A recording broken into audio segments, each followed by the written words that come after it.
near-death experience isn't the end of life, but the beginning of everything we were never taught to remember? What if death doesn't come to take from us, but to return what we've forgotten? Not fear, not punishment, but love in its rawest form. What if silence, the kind that wraps around you in the dark, the kind that makes your breath catch, was never the absence of life, but the presence of truth? I never believed in any of it. Not the afterlife, not angels, not tunnels of light. Until the night I died, and everything changed. My name is Amelia Cross, and I was the kind of woman everyone counted on. I was strong, efficient, resilient, the high-functioning type that makes things happen, holds the house. Together shows up even when she's running on empty. A devoted mother, a dependable wife, a professional who never let emotions get in the way. I came from a long line of women who didn't cry in public and never asked for help. We were raised to survive, to push through, to be reliable, even when we were falling apart inside. No one ever taught me how to rest.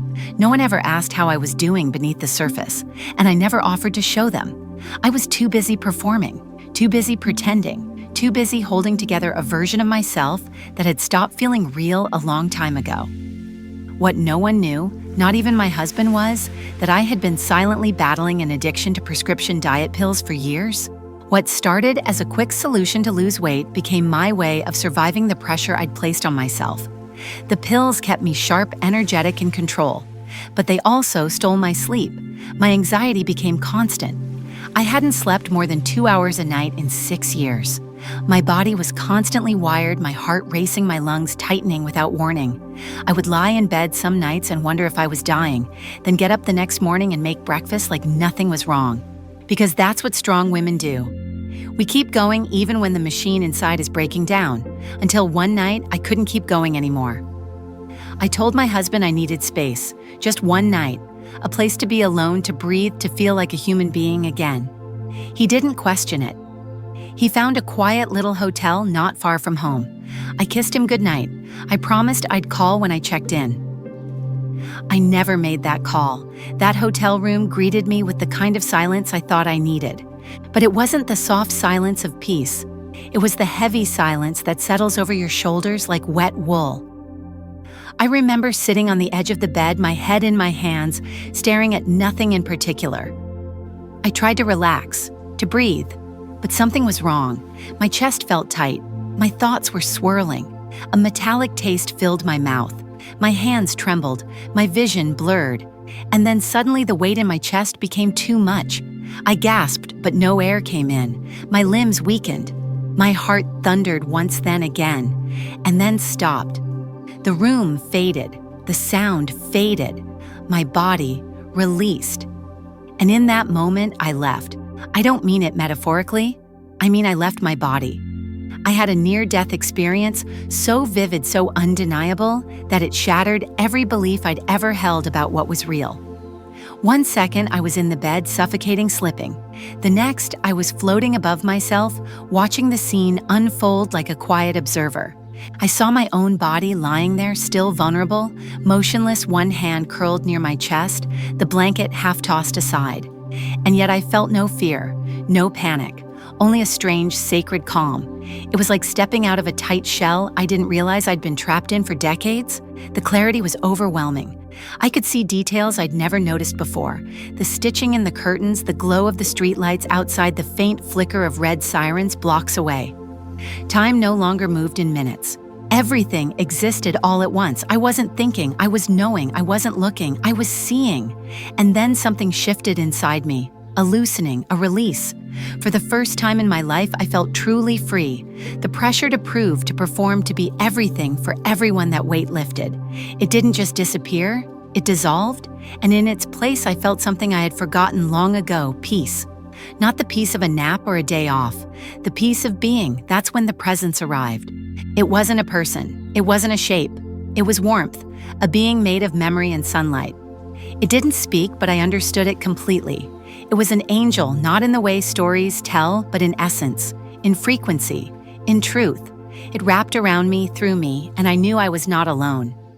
I never had been. Together we moved, not through space, but through layers.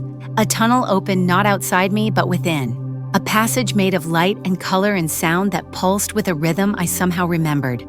It wasn't foreign. It was home.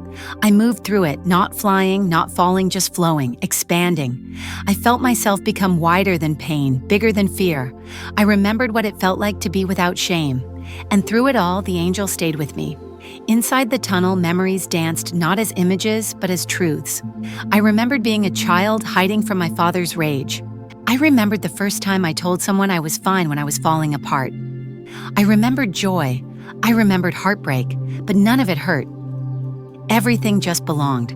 I saw the whole map of my life, each thread, each silence, each breath I thought was wasted. And for the first time, I saw beauty in all of it. Then came the stillness again, but this time it wasn't terrifying, it wasn't empty, it was holy. I hovered there in a silence so deep, so full, it didn't need sound to be understood. I was between worlds, between endings and beginnings, between what I had been and what I was becoming.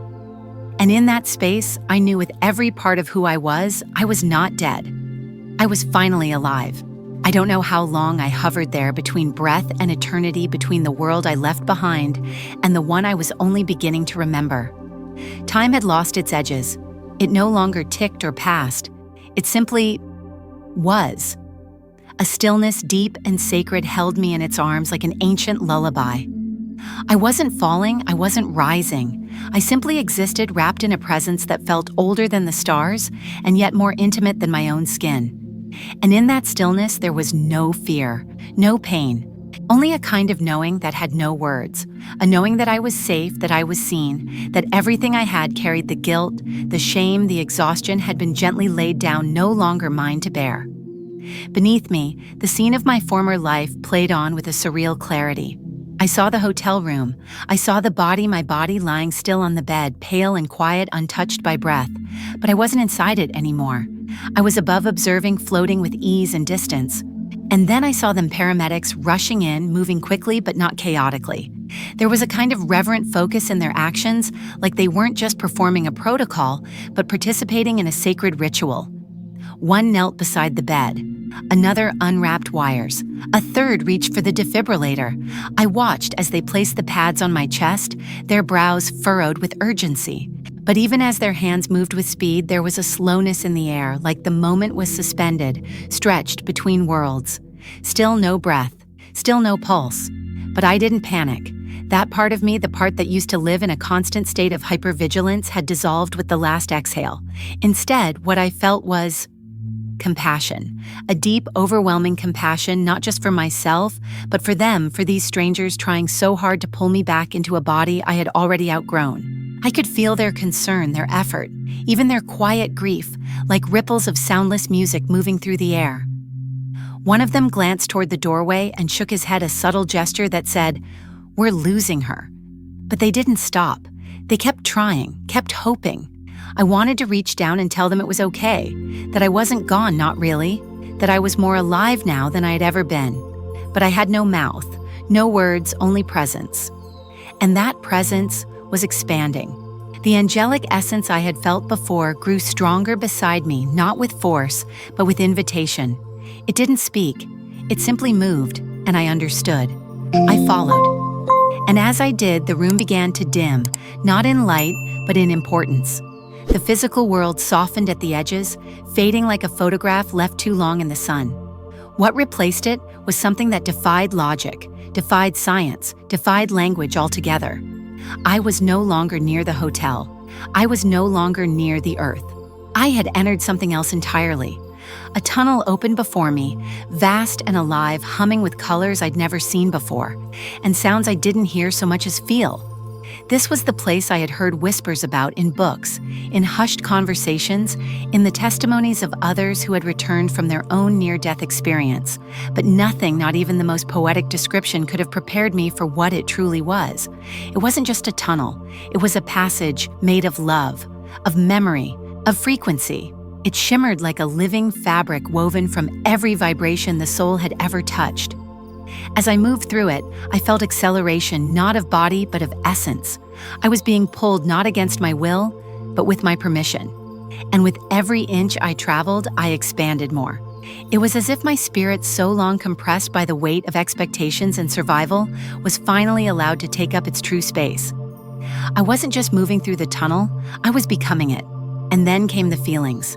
Not random, not chaotic, but purposeful. With every pulse of light, I felt an emotion I had once buried: joy I had denied myself. Guilt I had absorbed, grief I had never named, beauty I had overlooked. Every sensation passed through me like a note in a celestial song. They weren't punishing, they were cleansing. And with each wave, I became clearer, truer, lighter. I could feel my soul expanding to hold it all. Then, as suddenly as the journey had begun, I arrived. But there was no place, no room, no gate, just presence. God maybe, but not the God I'd been shown in childhood, stern and distant and waiting with judgment. This presence was not an old man on a throne. It was not male or female. It was not separate from me. It was more like standing in the center of all that is and realizing it had always been within me. This was love, infinite and absolute. This was truth not spoken, but known. This was source. I didn't ask questions. I didn't need to. Everything I had ever wanted to understand was already here, already part of me. There were no tests, no lectures, no punishments, only awareness, only remembering. In that presence, I felt fully seen, every failure, every lie, every longing I'd ever buried, and none of it was held against me. Nothing was hidden, nothing needed to be. I was loved without condition. And then, a shift. The presence invited me again, not in words, but in awareness to look. Ahead of me, the space began to shimmer. It was as if the stars themselves were arranging into patterns, forming a vast screen made of light and memory. And then, like curtains parting on a stage, I saw my life begin to unfold, not as a memory, but as a reliving. I saw my first breath, my mother's trembling arms holding me under hospital lights. I saw scraped knees and middle school heartbreaks, weddings and losses, promises kept and broken. But I didn't just see them from my perspective, I felt what others had felt in those same moments. Every word I had spoken, every silence I had chosen, rippled through the people around me like waves. I wasn't being judged, I was being understood. This was the second doorway of my near-death experience, not departure, but revelation. And in that revelation, I saw not just what I had done, but what I had become.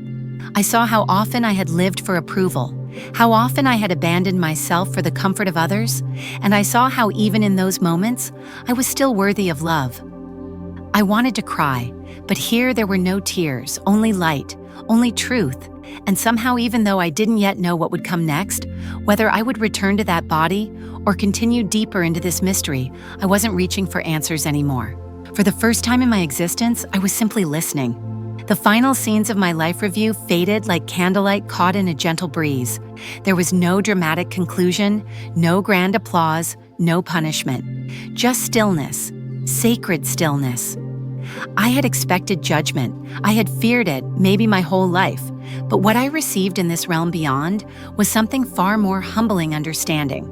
Every mistake I had made, every time I fell short or turned away from love, wasn't met with condemnation, but with a quiet, all-knowing compassion that saw not just what I did, but why I did it.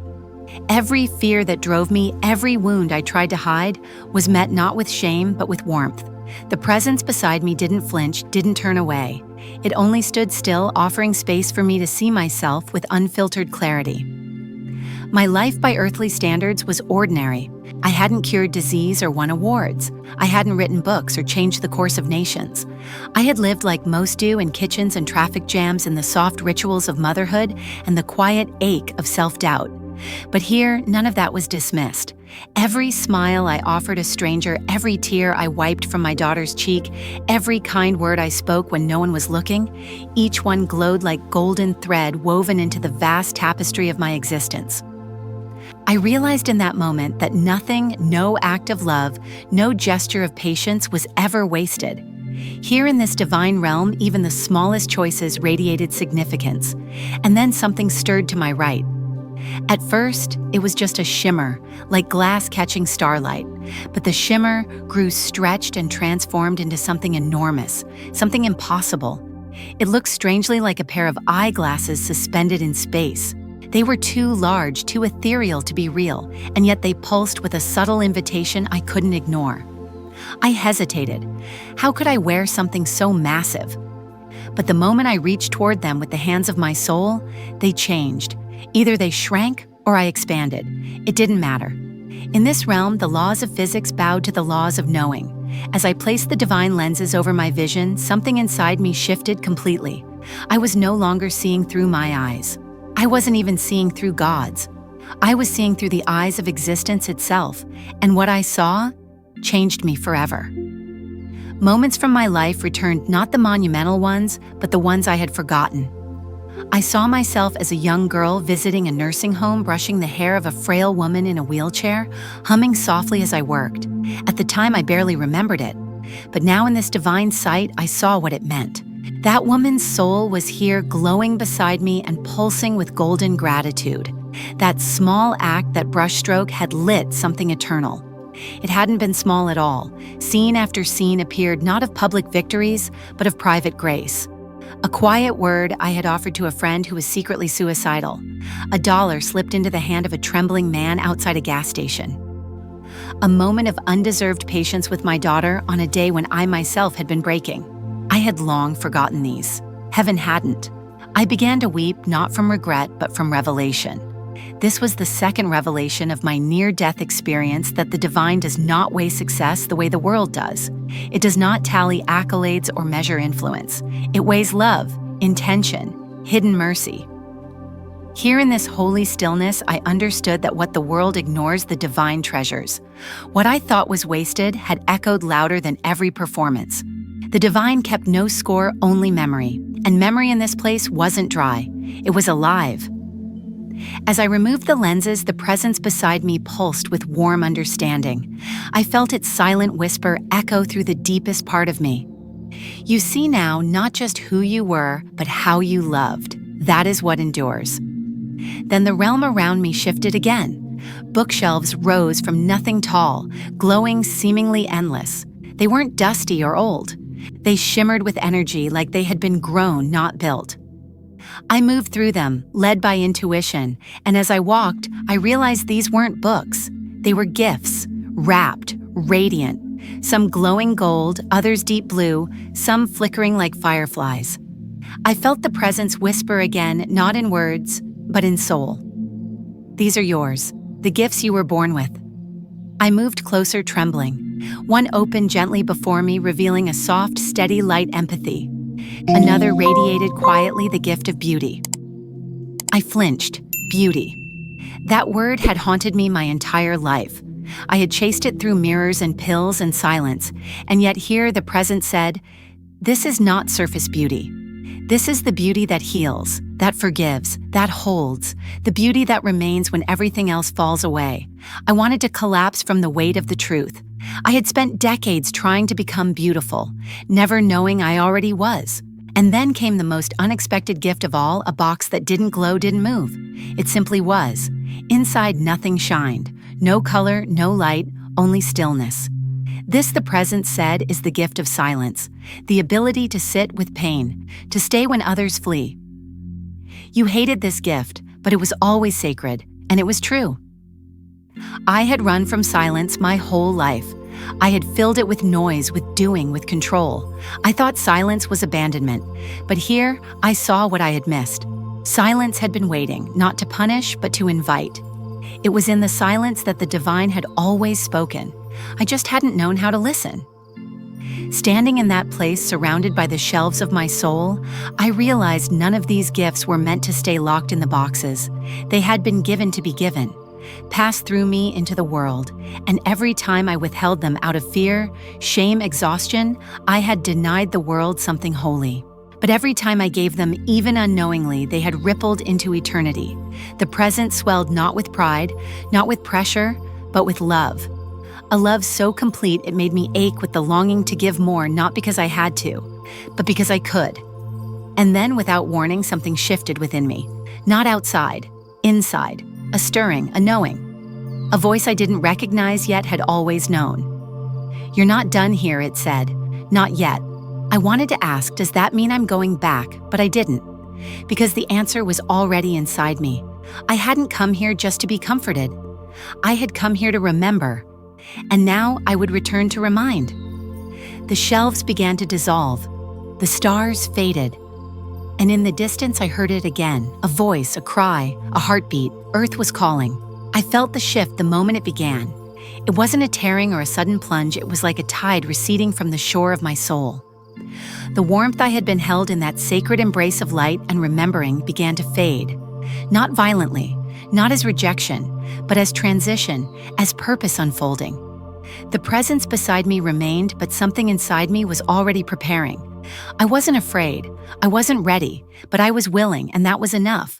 Ahead of me, the Earth appeared not as a planet floating in space, but as a living memory, vast and intimate all at once. I could feel its rhythm, the oceans, the forests, the breath of mountains. I could feel every cry and every heartbeat. It pulsed with such raw beauty and with sorrow. At first I thought the haze around it was clouds, but as I looked deeper, I saw what they really were: flames. Not of fire, but of grief, a lightless burning. The Earth was hurting, not in apocalyptic images, not through storms or war, but through something quieter, more personal. Souls, fractured, flickering, dimming. And then I saw them. Beams of light rising from the surface, like threads stretching into the infinite. Some were thin and trembling, others were strong and brilliant. They weren't flames, they were souls, departing, returning, rising like whispers into the realm I now hovered within. Some ascended freely, lifted by something I couldn't see but deeply felt. Others hesitated, hovering low, flickering with uncertainty. But most were rising. And as they passed me, I felt them like wind, like music, each one a life, a story, a divine memory. I felt a surge of peace, that so many were rising, so many returning to the truth of who they were. It filled me with something close to joy. But just as I allowed that peace to enter, I saw something else. Something that cracked me wide open. Not all of them were rising. Some remained near the ground, clinging to the weight of the world. Some were barely visible shadows of light curled inward. They weren't trapped. They weren't cast out. They had simply chosen not to rise, and I couldn't understand it at first. Why would any soul resist the light, the love, the home that called so gently? But then I felt it, their pain, their shame, their belief that they were unworthy of love. And in that moment, I understood these souls weren't being held back. They were holding themselves back, not by rebellion, not by evil, but by forgetfulness. They had forgotten who they were, forgotten they were loved, forgotten they could return. They believed themselves unredeemable. And so they stayed in the fire, not burning, but numbing. And then it came. The sadness, not mine, not theirs, God's. It wasn't a sound. It wasn't a scream. It was a collapse of infinite love folding inward on itself, aching not with rage, but with helplessness. The kind of pain that comes not from being defied, but from being misunderstood. The kind of heartbreak you feel when someone you adore walks away, not because you push them, but because they truly believe you don't want them anymore. I felt it ripple through me like a silent implosion. The grief of the divine. It shattered me. I had never known that God could hurt. Not like this. Not with judgment, but with sorrow. Pure, ancient, holy sorrow for every soul that turned away, not from punishment, but from love. I wanted to scream, to fly to those fading souls and shake them, hold them, beg them to look up, to remember, to rise. I turned to the presence, pleaded without words. Help them, you can, please. And the answer came quiet and certain. I gave them choice. And in that moment, I saw the third layer of my near-death experience unfold. Free will. The gift no one talks about in full. We think of it as choosing right or wrong, action or inaction. But it's so much deeper. It is the power to accept or reject love. Not the love that demands obedience, but the love that waits forever, that aches without force, that never coerces, only invites. And when that love is refused, it does not punish, it mourns. And those who turn away, they don't fall into flames. They fall into forgetting. That is the truest death. I looked again, and some of the flickering souls were dimming, not erased, not destroyed, but dissolving. Fading like stars, swallowed by daylight. Not because they were evil, but because they had lost the memory of who they were. Some were carrying inherited wounds, some were still outrunning pain, others had given up before they ever really began. And yet each one had been born with the same spark I now felt burning inside me. I couldn't look away. I couldn't pretend this wasn't happening, because now their ache was mine. And then just when I thought the sorrow might consume me, I felt a lifting, a shift in current, something pulling me gently upward, not away from them, but towards something beyond this moment. I turned my gaze upward and saw the last soul pass me, radiant, whole, complete. And then, stillness. The flames on earth stopped reaching. They flickered low, they waited. The rising had ended, and I understood. This wasn't a prophecy. This wasn't a vision of the future. It was a mirror, a message, a revelation. This is how heaven is entered, not by being good enough, not by being perfect, but by remembering, by choosing love again, even in the dark, especially in the dark. My awareness began to focus, not shrink, but return. Earth faded into the distance. The presence grew near, and I knew. The invitation was over. The assignment was beginning. You must return. The whisper didn't break me. It steadied me. I didn't beg to stay. Not because I wanted to leave, but because I knew this wasn't mine to keep. It was mine to carry. I had seen what so many never get to see until their final breath, and that kind of knowing, it doesn't let you stay silent. It turns you into a voice, a bridge, a flame that doesn't burn but illuminates. The tunnel opened again, but this time it didn't shimmer with wonder. It throbbed with weight. The return would be slow, heavy. My soul was already mourning the separation, but somewhere beyond the veil I heard it. A voice, a sob, a name, my name. I didn't feel myself fall. There was no impact, no snap back into my body, just a strange sensation of being lowered gently through layers of memory and emotion, like descending through silk. I knew I was leaving the light. I knew I was going back. And though part of me grieved deeply for the loss of that divine stillness, I also felt a quiet knowing that what I had seen, what I had remembered, what had been shown to me, was never meant to be kept. It was meant to be carried. And I was the one who had to carry it. My name echoed through layers of space, soft at first, then stronger. Amelia, someone called not from above but from below, from the world I had left behind. A world filled with breath and pain and forgetting. A world that now needed remembering. I hovered above the bed in that small hotel room, watching as my lifeless body was worked on by paramedics who didn't yet know I had already been farther than they could imagine. I saw one of them pressing his hands against my chest, another attaching wires to my arms, another shouting numbers into the void. There was tension in the room, but not chaos. They were focused, desperate, but reverent, as if some small part of them sensed that this was more than medicine. It was a rescue mission across dimensions.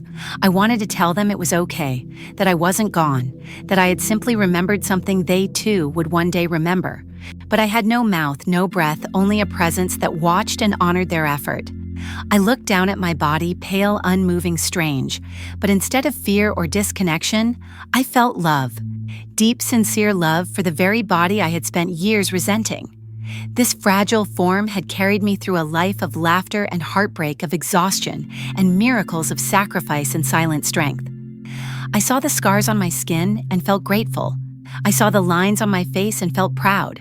This body, imperfect as it was, had been a faithful companion. And now I was being asked to return to it. I didn't rush. I didn't resist. I simply opened, allowed, surrendered, and slowly I began to descend.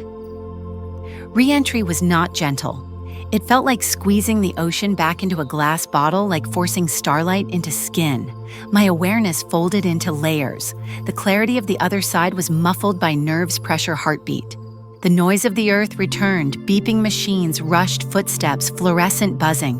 But beneath it all, I still heard the echo of eternity, like a distant song calling me not to forget. Breath came slow, painfully. My lungs felt like they were learning all over again. My chest burned, my arms trembled, and my eyes refused to open. But I was back. Not fully, not yet. My soul was still adjusting to the density, like a bird folding its wings to fit inside a cage again. I heard a voice say, "We've got her. She's back."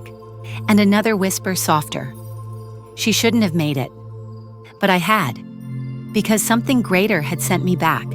Not as a punishment, not as a miracle, but as a messenger. A near-death experience like the one I had just lived or died into changes you at a level words will never fully express. It's not just that you've seen the light, it's that you are no longer who you were before. You've held the silence of God. You've felt the ache of forgotten souls. You've been loved without condition and asked nothing in return. And now you're back in a world that measures worth by achievement connection, by screens and identity by performance. Coming back feels like betrayal, not because Earth is bad, but because it's loud. It drowns out the truth you now hold so close. But I had made a promise. Somewhere between the flames and the tunnel, I had whispered, yes. I'll go back. I'll carry this light, even when no one understands. And so I laid in the hospital bed that night, tubes in my arms, machines beeping around me, and I listened to the weight of this new life I now carried. Not everyone gets a second chance. Not everyone returns from a near-death experience with memory intact. But I had, and it wasn't a blessing. It was an assignment. I knew that the moment I tried to explain it, people would doubt me. Some would call it brain chemistry. Others would say I imagined it. But I had felt it, lived it, become it. I had walked beyond death and returned with more than words. I had returned with awareness, not just of the next world, but of this one, of how precious it is to be here, to choose love when it's hardest, to forgive without waiting, to look someone in the eyes and see them before they disappear. And I realized something else lying there beneath the hum of machines. This wasn't the hardest part. Dying wasn't hard. Remembering was beautiful. Returning was painful, but staying would be the most sacred challenge of all. Because now I had to live with open eyes in a world that's mostly asleep. I had to remember in a world that teaches you to forget. I had to carry eternity in a body that breaks. But I also knew this somewhere. Someone was standing at the edge of their own despair, on the verge of collapsing beneath the weight of silence. And maybe if I could share even a small part of what I had seen, they would remember something too. They would look inward and find a spark they thought was lost. They would rise, not after death, but now. Before the last breath, before the fall, before the forgetting, they would awaken, because I came back. And I remember. The strangest thing about coming back to life isn't the machines or the questions or the way people look at you like you've escaped something they can't name. It's the quiet, the eerie quiet of being in a body again. A body that's slower than your soul, heavier than your memory, smaller than the truth you've now seen. Everything felt delayed, like my senses were buffering behind a veil that hadn't quite lifted. The beeping machines, the cold sheets, the antiseptic air. It all felt distant, like a dream pretending to be real. But the pain in my chest was not pretending. It was real, sharp, deep, not from the defibrillator or the crash cart or the wires. No, this pain came from knowing I had just left eternity and returned to limitation. I wanted to rise from that hospital bed and scream into the sky. I remember everything, but my body wouldn't let me. Not yet. It wanted sleep, integration, silence. I understood now that when the soul re-enters the body after a near-death experience, it doesn't slam the door behind it. It drifts in like fog, layer by layer. First came sensation, then memory, then responsibility. My name felt foreign on the nurse's lips when she said it. Amelia, you're okay, you're safe, you're here, safe, here. Those words felt like stones dropped into a sacred lake. I blinked slowly, nodding, but inside I was reeling. I wasn't the same person who had taken those last gasping breaths in that hotel room. That woman had died, and in her place was someone else, someone reborn not through miracle, but through awareness. The staff kept telling me how lucky I was, how rare it was to survive that kind of cardiac episode with no brain damage. They didn't know I had traveled farther than they could measure, that I had crossed a threshold beyond space and returned carrying something no scan could detect. I didn't tell them, not yet. How could I explain that in the stillness of death I had seen the soul's origin? How could I describe the way love had folded around me like breathless music, that I had watched the sorrow of the divine as souls forgot their worth and turned from the light, not because they were lost, but because they no longer believed they deserved to be found? No. I held that inside me like a secret still warming in my hands, because I knew the world would not be gentle with it. In the days that followed, I felt like I was floating inside myself. I moved, I spoke, I smiled, but behind my eyes, I was still in the tunnel, still seeing the shelves of soul gifts, still hearing the voice that had whispered, "You're not done." I would wake in the middle of the night soaked in memory light pouring behind my eyes like it was trying to break through my skull. But then morning would come, and with it Bill's noise expectations, and I could feel the forgetting trying to creep in. Not because I wanted to forget, but because this world is designed to distract. I began writing everything down. Every image, every emotion, every truth that had been branded into my spirit while I was beyond. I didn't want to tell people what death was like. I wanted to tell them what life really was, that this mess of fear and hope and beauty and fatigue is not random, that our suffering is not pointless, that the pain we hide is the very invitation to remember. I didn't need to prove my near-death experience had happened. I was the proof. Something had changed at the molecular level. I was slower now, softer. I looked people in the eyes longer. I let moments breathe. I stopped pretending I was okay when I wasn't. I started asking questions I used to avoid, like, what am I here to do now that I've touched eternity? Why was I sent back when so many don't return? And the hardest one of all, am I willing to live like someone who has already died? Because that's what it means to return. You don't come back to be the same, you come back to become. And becoming is painful. You lose friends who like the old version of you. You lose habits that once kept you numb. You lose comfort. But in its place, you gain presence, depth, vision, compassion so wide it breaks you open in the grocery store line just looking at a tired stranger who doesn't even know how holy they are. This is what no one tells you about returning from a near-death experience. The true awakening doesn't happen in the light. It happens after, when you're back in your body, back in the noise, back in the life that used to fit you but now feels like borrowed skin. You walk through your home like a stranger. You sit in familiar rooms and feel like a ghost, because you're not who you were and you're not yet who you'll become. You're between. But I wasn't afraid of that anymore. I had stood in the between and been loved. I had walked the edge of forgetting and chosen remembrance. I had stood in the presence of God, not a being, but a beingness, and I had not been condemned. I had been welcomed, and now I was here, fully, at last, not just breathing, but living, not just existing, but embodying. The return wasn't a fall, it was a calling, and I had said yes. The hardest part wasn't dying. It wasn't even coming back. The hardest part was staying awake, staying aware in a world that seduces you into sleep the moment you open your eyes. I had touched eternity. I had been folded into the breath of the divine, seen what lies beyond breath, beyond thought, beyond flesh. But now I was brushing my teeth again, scrolling through emails, answering polite questions from people who had no idea that the woman in front of them had already crossed over and come back carrying fire. It was surreal in the way only silence can be. I walked through grocery stores hearing the echo of that cosmic music still humming under the fluorescent lights.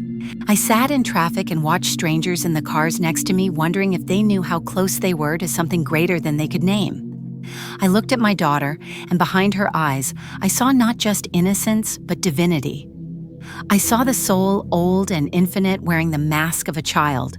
That was the strange gift of a near-death experience. Nothing looked the same. Not because the world had changed, but because I had. And when you carry that kind of vision, you can't pretend not to see anymore. You can't look at people as problems or objects or interruptions. You see them as fragments of yourself, wrapped in forgetfulness, yearning to remember. I wanted to grab people by the shoulders and say, "Don't you get it? None of this is random. You matter. Every moment matters." But I didn't, because I knew. The remembering can't be forced. It has to unfold, just like it did for me. I had to lose my breath to gain my soul. I had to fall asleep in death to awaken in life. And now my task wasn't to preach. It was to live in a way that made others curious about the light behind my eyes, the calm in my voice, the way I paused before answering as if I was listening to something deeper. Because I was always listening now, listening for that same presence I met in the light. It hadn't left me. It had followed me back, settled behind my ribs, watching quietly to see if I'd still choose love, even when the veil was closed. And sometimes I didn't. Sometimes I still got irritated in lines. still judged people for their noise, still forgot to forgive myself. But even in those moments, something inside me stayed awake, a whisper that said, "Remember who you are." That's what the near-death experience gave me, a permanent memory carved into the fabric of my being that I could never unknow. I still had to do laundry, still had to pay bills, still had to navigate a world that didn't care what I had seen. But I did it all with different eyes now, eternal eyes, eyes that saw through masks, through defenses, through fear. I began to notice the small things, the way a cashier's voice cracked when they said, "Have a nice day," the way a neighbor lingered a second too long before walking back inside, as if waiting for someone to ask, "Are you okay?" I had been where they were, lost, buried under noise and responsibility, starving for a connection I didn't know how to ask for. But now that I had returned from the other side, I couldn't ignore those signals. I didn't always have the words, but I had presence. I had stillness. I had the ability to look someone in the eyes and not look away. And sometimes that was enough. The world tries to make you forget. It sells you distractions and fear and urgency. It tells you that you have to earn rest, earn love, earn worth. But the near-death experience taught me the opposite. It taught me that we come into this world already enough, already radiant, already carrying the fingerprints of the stars. We just forget, and the forgetting becomes the wound. But remembering becomes the way home. And home is not a place. It's a knowing, a frequency, a state of being that says, even here, even now, I am not alone. I began to collect moments of remembering like sacred stones. A breath taken slowly in the morning sun, a child's laughter echoing down the hallway, a stranger holding the door without needing thanks. I didn't need another tunnel of light. I didn't need another visitation. I just needed to stay open, to live like someone who had already died and been brought back, not to chase success, but to embody love. It wasn't always easy. There were days I felt like the world was winning again, like my soul was sinking back into autopilot. But then I'd sit alone, close my eyes, and breathe. And in the stillness, I'd hear it again, the hum, the whisper, the memory, and I would remember. I would remember that I'm still on assignment, that the veil is thin, that what I carry is not just for me. It's for the tired, the searching, the broken, the ones who think they've gone too far or waited too long. I came back for them, to remind them that nothing is ever truly lost, not even us. When I first opened my eyes in that hospital bed, I knew deep in my soul that my near-death experience hadn't ended, it had only begun. People around me were celebrating survival, but I wasn't celebrating. I was remembering. And every breath I took back in this body felt like carrying a message that didn't belong to just me. It was bigger, heavier, like light wrapped in gravity, and I didn't yet know how to say it out loud.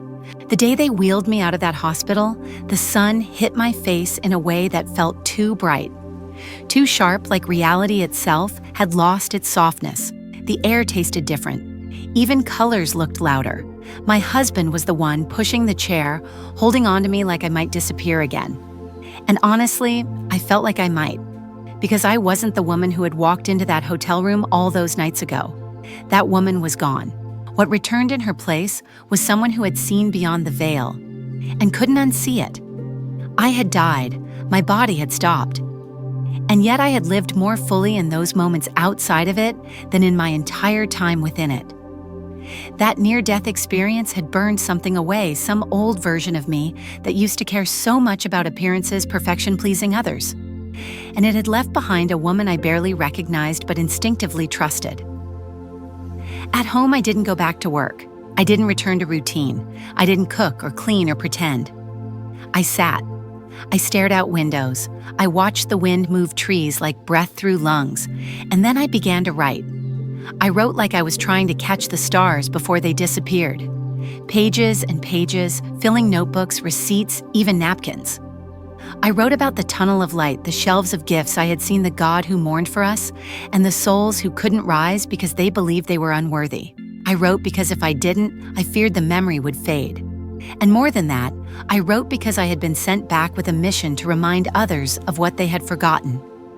Each night, I dreamt of stars, not constellations, but pulses, movements, vibrations, as if the sky still spoke to me in a language only my soul understood. I would wake with tears on my cheeks, not from sadness, but from gratitude, because even in sleep, I had not lost what I was shown. That near-death experience hadn't faded like a hallucination. It had taken root in my bones, pulsing like a second heartbeat. Eventually, I began to speak. It started with my husband, then my closest friend, and then a neighbor. I didn't explain everything at once. I wasn't trying to convince anyone. I just told the truth, with calm, steady words. And strangely, no one laughed. No one dismissed me. They leaned in, some with tears, some with stunned silence. Because the way I told it didn't sound like fantasy, it sounded like remembering. One of them whispered back, "Something like that happened to me once. But I never told anyone." And just like that, I understood I wasn't alone. And maybe I was never meant to be. Soon, someone asked me to share my story at a small community group. I was terrified, but I went. I stood in a circle of folding chairs, hands shaking, voice trembling, and said the words that still felt too holy for earth I died. And then I told them what I saw. The tunnel, the presence, the life review, the souls who didn't rise, the fire that didn't burn, the silence that wasn't empty, it was sacred. Afterward, a woman hugged me and said, "You just gave me back my hope." That's when it began to ripple. From that day forward, I started receiving invitations, small ones, a grief support circle, a church basement, a podcast, a hospice group. People didn't want sermons. They didn't need doctrine. They needed stories. Stories that reminded them that death isn't the enemy and neither is silence. They needed someone to say what they had always wondered. Yes, there is something more, and you are already part of it. In every room I entered, I could feel it, that vibration I'd felt in the tunnel. It was recognition, not of me, but of themselves. People weren't just listening, they were remembering. And I realized that my near-death experience wasn't just about what I had seen, it was about what I could now awaken in others. I remember one evening clearly. I was standing in the back of a modest hall holding a microphone. The audience was small. No stage, no spotlight, just people, some crying, some silent, all aching. I took a breath and began, "I died." But that's not the part that matters. What matters is what I saw when I was no longer afraid. And when I finished telling them about the shelves of divine gifts, the angel that didn't speak, and the God who cried not because we sinned, but because we forgot how loved we are, no one clapped. No one stood. They just sat, stunned, softened, because something had landed. Afterward, a young woman approached me. Her hands were trembling. She said, "I've never told anyone this, but I died when I was a teenager. I saw something too, but no one believed me." I looked her in the eyes and said, "I believe you, and now you don't have to carry it alone." In that moment, something passed between us. Not words, not knowledge, but presence. And I understood finally why I had come back. I hadn't returned to prove anything. I hadn't returned to become someone. I had returned to become a bridge between silence and voice, between fear and remembrance, between death and tiara, and life. And that night, when I laid in bed staring at the ceiling, I whispered into the darkness, "Thank you, not because I had survived, but because I had seen. And now I was ready to let others see too. I didn't come back to speak to the believers. I came back for the ones who doubt, for the ones who scoff at words like soul and light and afterlife, for the ones who sat at hospital bedsides whispering, 'Don't leave me,' and never got an answer back, for the ones who look at the sky and feel nothing but silence." I know that silence. I once lived inside it too. Before my near-death experience, I didn't believe in anything I couldn't measure. I didn't pray. I didn't think there was meaning behind the chaos. I assumed we're born, we hurt, we love a little, we work too much, we lose people, and then it ends. That was the map I lived by, and when I flatlined, I expected nothing, just blackness, emptiness. A blank page turned too early. But what I got was everything. Everything I never dared imagine. Everything I secretly hoped was true, but didn't know how to believe. And now I live every day with the weight of that memory pressing into my chest, not as a burden, but as a responsibility. Because if someone like me, someone who didn't believe in anything beyond this world, could come back forever changed, then maybe you can soften too. Just enough to wonder, just enough to listen. I didn't come back to convert, I came back to invite. And if you're still reading, still listening, then something in you has already said yes. Maybe it's quiet. Maybe it's buried beneath pain or logic, or a lifetime of being let down by people who spoke about God but lived without compassion. I understand, I do. That's why I want you to know the light I saw wasn't owned by any religion. It didn't care about dogma or perfection. It didn't ask for worship. It simply saw me exactly as I was wounded, skeptical, tired, and still called me beloved. There was no test, no list, no shame, just recognition, just warmth, just home. That's what awaits us. Not judgment, but remembrance. Not punishment, but restoration. I know how wild it sounds. I know how impossible it feels to believe in something so unseen. But I also know every one of us, no matter how numb we've become, still carries a flicker inside, a spark that never goes out even when the world piles sorrow on top of it. That spark is your soul, and your soul remembers, even if your mind doesn't, even if your body feels broken, even if your logic builds walls so high you can't see the stars anymore. The soul remembers. And it's that remembering I came back to awaken, not by convincing, but by being. By living as someone who's already died and still chose to return, not because I had unfinished business, but because I had unfinished love. There are things I wish I could show you, not tell, show, like the shelves I saw, each one holding the gifts we were born with but never unpacked, like the souls hovering afraid to rise, not because they were damned, but because they forgot they were loved, like the presence that wrapped around me with no name and every name and whispered without sound. You are mine always. You don't have to believe in any of it, but if you've ever felt that nudge, like maybe life is trying to whisper something through your pain, then maybe this is part of that message. Maybe I'm not here to give you answers, but to help you remember your own. Maybe your doubt isn't a wall. Maybe it's a doorway. And maybe this story, this voice, this moment is your invitation to walk through. You don't have to have a near-death experience to wake up. You don't have to flatline to remember. You just have to pause, to breathe, to ask honestly and without defense. What if there's more, and then be quiet long enough to hear the answer come not from the outside, but from the deepest part of you, the part that was never afraid, the part that has always known. The world will give you 1,000 reasons to stay guarded, to stay skeptical, but none of them will ever fill the space inside you that longs to be seen fully, gently, eternally. That kind of seeing doesn't come from others. It comes from being willing to see yourself as more than the roles you play or the wounds you carry. It comes from daring to believe that you are more than matter. You are memory. You are music. You are light. Even if you've never been told that before. Even if no one ever looked at you and said, "You are sacred," let me say it now. You are sacred. You are not too broken, not too late, not too skeptical. The fact that you're here, reading this, hearing this, breathing through this, means you're already closer to the edge of awakening than you realize. I don't expect you to believe my story. I only hope you believe your own longing. Because that longing, that quiet ache you feel when the world goes still, is not emptiness. It's the echo of where you came from. And one day it will lead you back, just like it led me. I didn't come back from death to be followed. I came back so that you might stop following fear, so you might turn inward, listen, and finally remember. Not because I said so, but because your soul never forgot. If I could leave you with just one thing from my near-death experience, it wouldn't be the tunnel, the angels, or even the memory of God's tears. It would be the stillness, that infinite, timeless silence where I remembered everything I had ever forgotten. In that space, there was no need for words, no need for proof. There was only presence.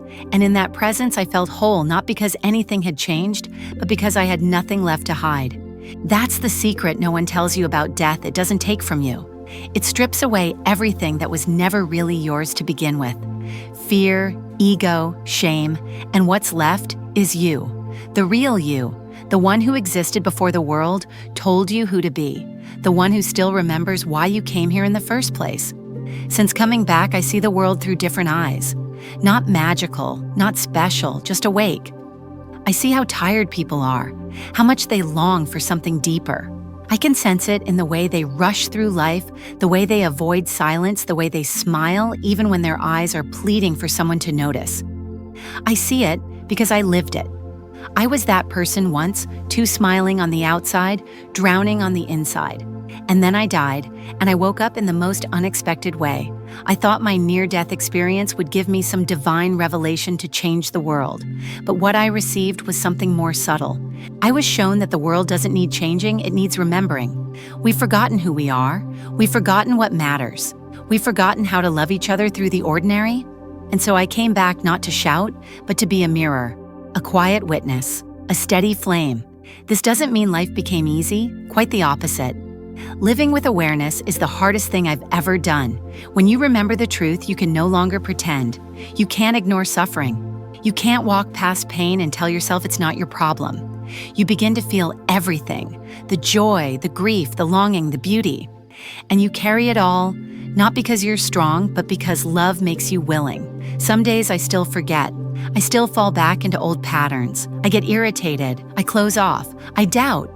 But even in those moments, something inside me is different now. I can't stay asleep. The memory always returns, a whisper, a sensation, a flash of that light. And I remember I've seen the other side, and it saw me and loved me completely, even when I didn't think I was worthy. That's what I want you to know. Whoever you are, wherever you are on your journey, you are already loved. Not the kind of love that comes and goes. Not the kind that depends on performance. The eternal kind. The kind that holds you even when you don't know you're being held. The kind that doesn't need your permission to stay. You don't need to have a near-death experience to wake up. You don't need to lose everything to find yourself. All you need is a moment, a pause, a willingness to soften. The doorway to remembrance is always open, but only you can choose to walk through. I know it's scary. The unknown always is. But I promise you, what's waiting on the other side of that fear is not emptiness. It's your own soul, your own light, your own divine essence calling you home. And once you hear it, truly hear it, you can never unhear it again. That's what happened to me. I heard it, and now every part of my life is shaped by that remembering. I no longer measure my worth by how productive I am. I no longer fear what others think of me. I live slower, softer, deeper. I look at people not for who they pretend to be, but for who they truly are beneath it all. And when I meet someone who's forgotten their light, I do the only thing I know how I stay.